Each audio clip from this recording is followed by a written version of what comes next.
Now, there's no denying that Darth Vader is one of the most iconic villains in the history of not only cinema, but pop culture and storytelling in general. Even people who've never seen Star Wars can probably name him, and more than 45 years since he made his debut, he remains about as popular as ever.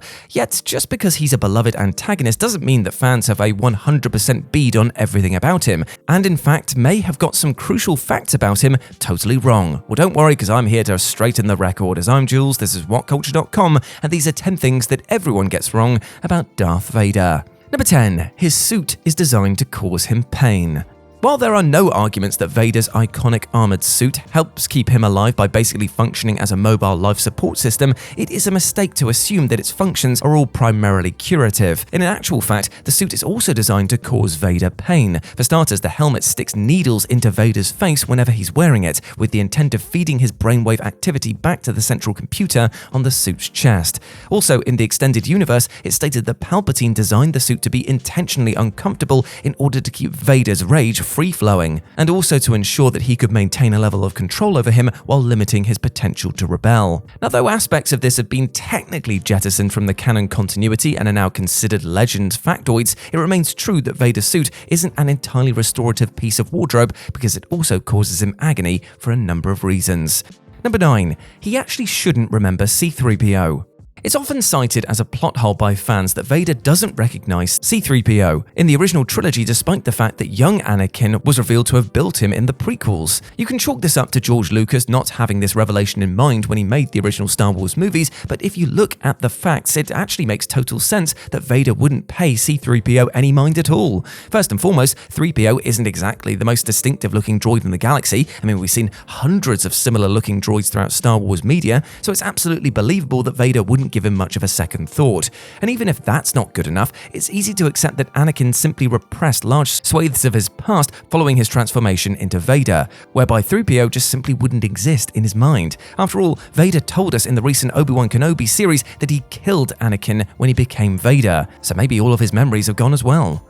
Number 8. He's in the original trilogy way less than you remember. Now, Vader casts such a long shadow, both literally and figuratively, over the original trilogy in particular, that it's easy to assume that he has tons and tons of screen time throughout the 3 movies. But in actual fact, that's not the case at all. Though precise timings vary, it's generally accepted that Vader has around 45 minutes of screen time throughout the entire original trilogy, gaining slightly more in each successive sequel. Surprisingly then, despite A New Hope being his introductory movie, he appears for less than 12 minutes of the 2-hour film. But like so many of cinema's finest villains, it's a classic case of Vader having such a show-stopping screen presence that it feels like he's in the movies so much more. Like the Joker in The Dark Knight and Hannibal Lecter in The Silence of the Lambs, Vader has a haunting, spectral quality that allows him to linger around the periphery even when he's not physically in a scene.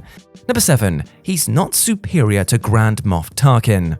Another mistake that casual Star Wars fans make is assuming that, outside of the Emperor, who is only briefly mentioned in A New Hope, that Darth Vader holds rank as the Empire's top villain. But in actual fact, Vader isn't at all superior to Grand Moff Tarkin in the Empire's pecking order. After all, it's Tarkin who commands the Death Star, has Alderaan obliterated, and actually gives Vader orders. Now, that's not to say that Tarkin is superior to Vader either. Vader is basically outside of the Imperial chain of command and answers primarily to the Emperor. Yet it's reasonable to assume that he deferred to Tarkin on board the Death Star, both to appease Palpatine and out of respect for Tarkin. After all, Tarkin's position surely commanded a measure of admiration from even someone as Force choke happy as Vader, right?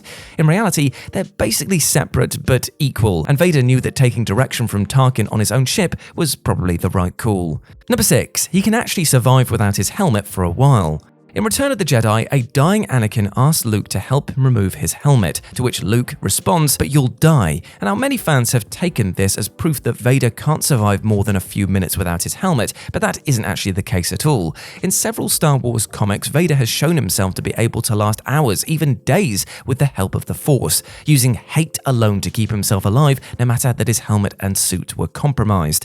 Now, this isn't to say that Vader would want to be without his life support apparatus permanently, given the obvious strain of using the Force to stay alive will take on his body, but he can most certainly survive without the helmet for more than just a few minutes, even in the most hostile of conditions.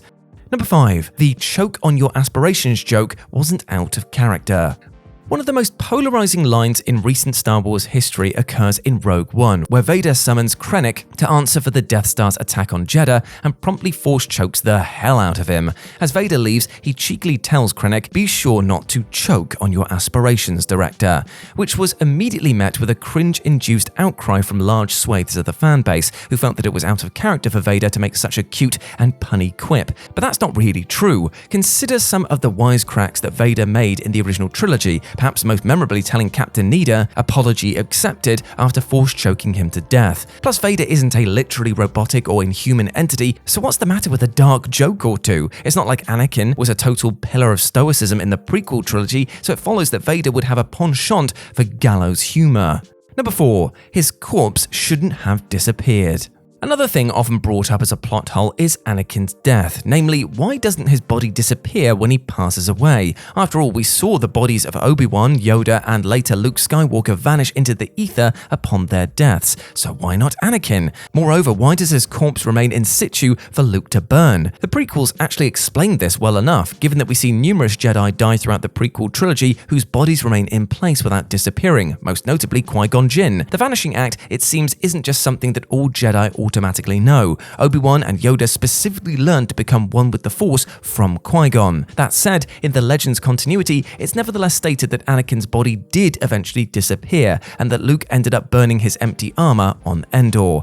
But even accepting that, despite its dubious canonicity, it isn't a given that those at one with the Force must immediately vanish the moment they die. Number 3. James Earl Jones didn't voice him in Obi-Wan Kenobi. Vader, of course, appears throughout the recent Obi-Wan Kenobi Disney Plus series, with many commending the great James Earl Jones for once again reprising his vocal role as Vader with sure villainous relish. Except, it's not quite true to say that Jones played Vader in the show, or at least not in the conventional sense. Indeed, that is Jones's voice that we hear throughout the series, but the lines weren't performed by the 91-year-old actor, who recently announced his retirement from voicing Vader. As a result, Vader's voice for Obi-Wan Kenobi was produced by Ukrainian machine learning startup Respeecher, whose software used Jones's voice from existing Star Wars media to generate new dialogue. It's a testament to the quality of Respeecher's efforts that the end result is basically seamless, and it's easy to see why so many assumed that Jones, despite his age, was still performing the part, and in a manner totally consistent with his decades-old portrayals, no less. Number 2. The "I am your father" quote. Nothing separates an ultra-casual Star Wars fan from a more dedicated one quicker than getting Vader's iconic "I am your father" line wrong. Through pop culture osmosis, it's often repeated that Vader tells his son, Luke, "I am your father," when in fact Vader replies, "No, I am your father," in reference to Luke's belief from Obi-Wan that Vader killed his dad. Is it a nitpick? Perhaps. The context is more or less the same, and name-dropping Luke helps assure people that you're making a Star Wars reference in polite conversation, but considering how much we've surely all seen The Empire Strikes Back, we probably should know better by now. But nobody's perfect. If a friend of yours parrots the slightly incorrect quote, don't give them too much hell over it. Either way, you'll struggle to find a more misquoted movie one-liner or something that more people have gotten wrong about Vader. And number 1, Vader definitely kills Obi-Wan. As iconic as the climactic lightsaber duel between Vader and Obi-Wan is in A New Hope, fans aren't all on the same page about the precise nature of Obi-Wan's exit from the scene. After all, Obi-Wan basically appears to give up fighting, and when Vader swings his saber at him, he vanishes into thin air. Then, the next time we see him, he's a Force ghost. Some fans maintain that Obi-Wan left the physical plane before Vader struck him, but that's not really true. The ambiguous manner in which the scene is filmed doesn't really help provide fans with clarity, but given that Obi-Wan literally tells Vader moments earlier, "If you strike me down, I shall become more powerful than you can possibly imagine," it appears that he was genuinely killed by Vader and then near instantaneously became one with the Force. It's a hair-splitting debate at the end of the day, but given that a necessity for becoming a Force ghost is, dying, it's safe to say that Obi-Wan didn't find another way to just evaporate into the ether. He was, as he foretold, struck down. And there we go, my friends. Those were 10 things that everyone gets wrong about Darth Vader. I hope that you enjoyed that, and please let me know what you thought about it down in the comments section below. As always, I've been Jules. You can go follow me over on Twitter at RetroJ, but the O is a 0, or you can swing by Instagram, where it's the same handle, RetroJ, but the O is a 0. Hope to see you over there. But before I go, I just want to say one thing. I hope you're treating yourself well with love and respect, my friend, because you deserve all the best things in life, all right? And do not let anything or anyone else tell you otherwise. Big love to you. Now go out there and smash your life goals today. I believe in you. As always, I've been Jules. You have been awesome. Never forget that, and I'll speak to you soon. Bye.